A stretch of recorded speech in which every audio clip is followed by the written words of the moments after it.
Hello friends, welcome to RKD classes. आप सभी का आरकेडी क्लासेस पे स्वागत है। आज का हमारा वीडियो है निर्वात की वैद्युतशीलता। निर्वात की वैद्युतशीलता का विमीय सूत्र हम लोग देखेंगे कि निर्वात की वैद्युतशीलता का विमीय सूत्र कैसे निकालते हैं, और ये इम्पॉर्टेंट होता है, 1 नंबर में आ जाता है। ठीक है, बहुविकल्पी क्वेश्चनों में 1 नंबर में पूछा जाता है। ठीक है, चलो देखते हैं कि कैसे निकाल सकते हैं। ठीक है, निकाल भी सकते हैं और याद कर भी सकते हैं। ठीक है, वैसे में हमारा काम है निकाल के बताना, आपको हम दिखाते हैं कैसे निकालते हैं। तो किसी भी चीज़ का, कोई भी भौतिक राशि हो, उसका अगर आपको विमीय सूत्र निकालना है तो विमीय सूत्र निकालने के लिए उस चीज़ का आपको वो पता होना चाहिए, उसका मात्रक पता होना चाहिए। ठीक है, तो जैसे एप्सिलॉन नॉट है। ठीक है, तो एप्सिलॉन नॉट, ठीक, इसी को बोलते हैं वह निर्वात की वैद्युतशीलता। ठीक है, तो इसका विमीय सूत्र होता है, विमीय सूत्र होता है कूलाम। ठीक है, कूलाम स्क्वायर। ठीक है, कूलाम स्क्वायर प्रति, ठीक है, न्यूटन, ठीक, न्यूटन मीटर स्क्वायर। ठीक है, उसका विमीय, किसी भी भौतिक राशि का विमीय सूत्र निकालने के लिए उसका मात्रक जरूर पता होना चाहिए। तो देखिए, कूलाम जो होता है, कूलाम किसका मात्रक होता है? आवेश का, क्यू, और क्यू बराबर होता है आई टी। ठीक, ये हम लोगों ने हाई स्कूल में ही पढ़ा था। आई क्या होता है? वैद्युत धारा। आई क्या होती है? वैद्युत धारा। वैद्युत धारा का जो विमीय सूत्र होता है वो होता है ए, और समय टी, तो इसका टी ही होता है। ठीक है, उसके बाद लेते हैं न्यूटन। तो न्यूटन देखिए, न्यूटन क्या होता है? न्यूटन होता है बल। बल मतलब एफ, और एफ बराबर हमारा होता है एम ए। ठीक है, और एम क्या होता है तुम्हारा? द्रव्यमान। एम क्या होता है? द्रव्यमान। ठीक है, एम होता है द्रव्यमान। ठीक, ए क्या होता है? ए होता है त्वरण, और त्वरण को हम लोग लिखते हैं मीटर प्रति सेकेंड। ठीक है, स्क्वायर, मीटर पर सेकेंड स्क्वायर, तो मीटर प्रति सेकेंड स्क्वायर। ठीक है, सेकेंड स्क्वायर। ठीक है, तो द्रव्यमान क्या होता है? द्रव्यमान का होता है कैपिटल एम। द्रव्यमान का होता है कैपिटल एम, और इसका क्या होता है? द्रव्यमान का कैपिटल एम, मीटर का होता है एल। ठीक, और समय का क्या होता है? टी, तो ये हो गया टी स्क्वायर। अगर इसको लिखेंगे तो कैसे लिखेंगे? एम एल टी माइनस का 2। ठीक है, समझे? तो न्यूटन का ये हो गया, और मीटर को जानते हैं कि मीटर का क्या होता है? एल ही होगा। मीटर के लिए एल ही यूज करेंगे। अब देखिए, जाके हम पूरा वहाँ पे रख देते हैं। तो देखिए, एप्सिलॉन नॉट तो वही रहेगा। ठीक, और कूलाम के लिए होता है, देखो ए टी, लेकिन स्क्वायर लगा है ना, तो ए टी, सॉरी, ठीक है, ए टी स्क्वायर। ठीक, कितना हो गया? ए टी स्क्वायर हो गया। ठीक है, और न्यूटन के लिए, न्यूटन का देखिए अभी निकाले, एम एल टी माइनस 2। ठीक है, तो एम एल टी माइनस का 2 हो गया। आगे चलते हैं, ये देखिए मीटर लिखा है, तो मीटर के लिए क्या होता है? मीटर के लिए याद कीजिए एल होता है। ठीक है, तो स्क्वायर लगा है तो एल स्क्वायर हो जाएगा। ठीक, एल स्क्वायर हो गया। अब फिर देखते हैं, एप्सिलॉन नॉट बराबर कितना हो गया? A T square, A T square, और ये देखिए एल एम, देखिए एम, और ये एल की पावर 1, और इधर एल की पावर 2, तो कितना हो जाएगा? एल की पावर 3। ठीक है, और ये कितना हो गया? टी की पावर माइनस 2। ठीक, अब इसको हम पूरा ऊपर लेके जाते हैं, तो एप्सिलॉन नॉट बराबर एम जाएगा ऊपर, तो एम की पावर -1, क्योंकि नीचे 1 है तो ऊपर जाएगी माइनस हो जाएगी। ठीक है, ये देखिए एल की पावर 3 है ना, प्लस की, तो ऊपर जाएगी, एल की पावर -3 हो जाएगी।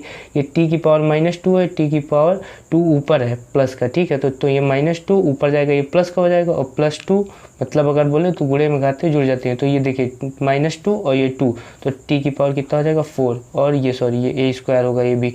ठीक है, तो ये हो जाएगा ए स्क्वायर। ठीक है, क्योंकि दोनों का होल स्क्वायर था ना, तो ए स्क्वायर होगा और टी स्क्वायर होगा। तो ये एम गया माइनस, एम की पावर -1, और एल की पावर कितना हो गया जाके 3, एल की पावर +3 था, ऊपर जाएगा तो -3 हो जाएगा, और ये टी की पावर -2 था, ऊपर जाएगा टी की पावर 4 हो गया, और ये ए स्क्वायर हो गया। ठीक है, यही होगा हमारा, ठीक है, वैद्युतशीलता का विमीय सूत्र 1 नंबर में पूछा जाता है। अब हम लोग देखते हैं वैद्युत क्षेत्र। ठीक है, कि वैद्युत क्षेत्र क्या होता है। वैद्युत क्षेत्र को समझने से पहले हम लोग सुनते हैं कहानी, जो कि बहुत ही अच्छी लगती है।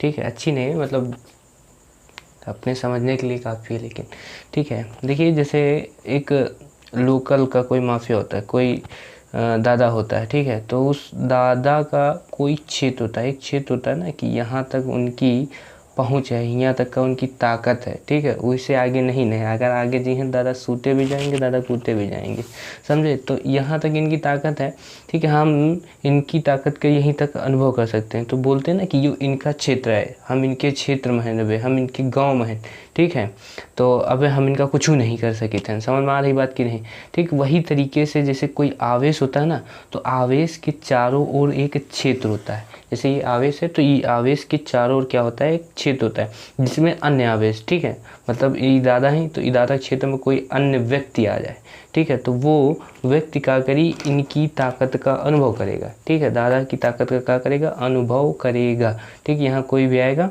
तो वो इनकी ताकत का क्या करेगा, अनुभव करेगा। उसी तरीके से आवेश है तो आवेश के, इस आवेश के क्षेत्र में कोई अन्य आवेश, कोई दूसरा आवेश अगर यहाँ आता है तो वो इनकी इस आवेश की ताकत का या इस आवेश के प्रभाव का, वैद्युत प्रभाव का अनुभव करेगा। वैद्युत प्रभाव मतलब आकर्षण या प्रतिकर्षण का इसके ऊपर बल लगाएगा, ठीक है, तो उस प्रभाव का अनुभव करेगा, ठीक। वैद्युत क्षेत्र क्या होता है, वैद्युत क्षेत्र किसी आवेश का, कोई भी आवेश है, ठीक है, किसी आवेश के चारों ओर का वह क्षेत्र होता है जिसमें अन्य आवेश उसके वैद्युत प्रभाव का अनुभव करते हैं, ठीक है। समझ में आ गया ना, समझ गए ना कि वैद्युत क्षेत्र क्या होता है। वैद्युत क्षेत्र कोई भी आवेश हो उसके चारों ओर का एक क्षेत्र होता है जिसमें उसकी ताकत का, उसके पावर का अनुभव किया जाता है। सेम इस एग्जांपल की तरह आप समझ सकते हैं, ठीक है। अब हम देखते हैं वैद्युत बल रेखाएं कि वैद्युत बल रेखाएं क्या होती हैं, ठीक है। पहले पढ़ लेते हैं, देखते हैं क्या डिफिनेशन क्या लिखी है, ठीक है। वैद्युत बल रेखाएं वे निष्कोण वक्र रेखाएं होती हैं जिन पर, ठीक है, धन परीक्षण आवेश क्या करता है, गति करता है, ठीक है।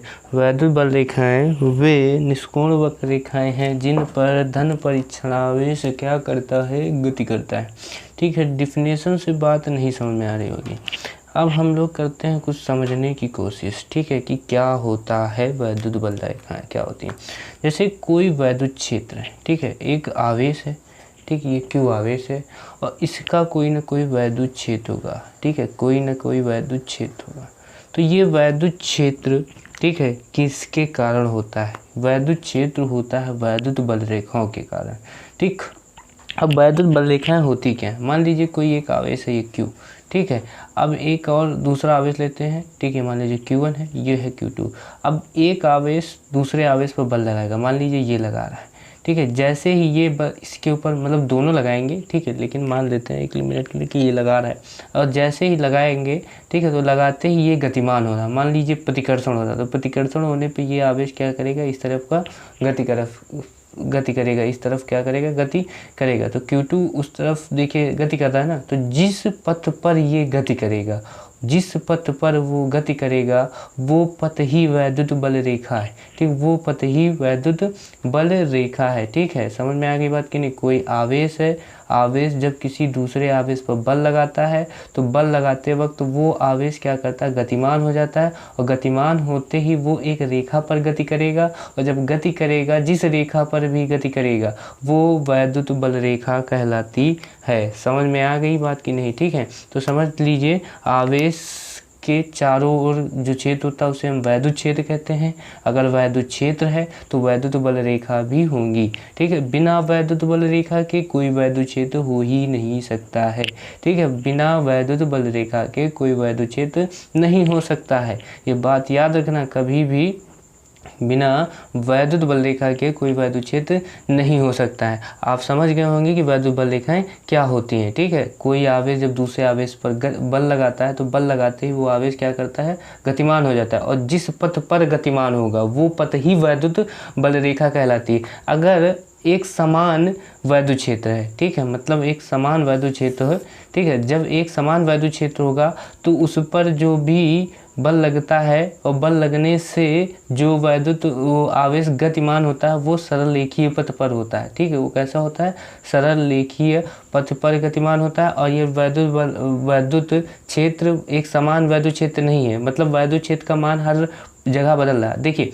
अगर एक समान का मतलब समझते हैं, चाहते हैं जैसे जितना वैद्युत बल यहाँ लगे उतना यहाँ लगे उतना यहाँ लगे। मान लीजिए एक आवेश यहाँ रखते हैं तो इस आवेश पर इस आवेश द्वारा बल लगेगा, कहा हाँ, और जब यहाँ बल लगेगा, ठीक है, समझना, जब यहाँ बल लगेगा, ठीक है, तो जब यहाँ पर क्या लगेगा, बल, ठीक, उतना ही बल यहाँ लगना चाहिए, उतना ही बल यहाँ लगना चाहिए, मतलब हर एक स्थान पे, हर एक जगह पे बल समान लग रहा हो।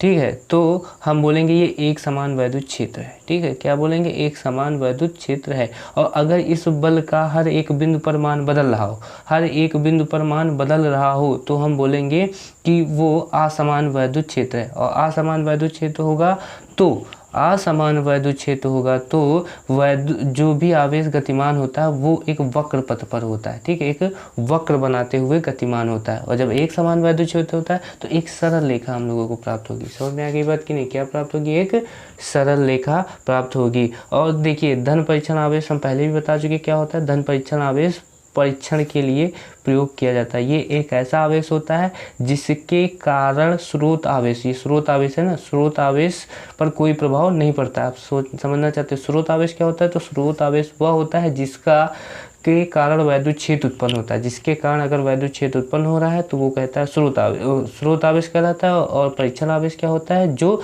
स्रोत आवेश के ऊपर कोई भी प्रभाव ना डाले, तो वो होता है तुम्हारा धन परीक्षण आवेश। Thank you for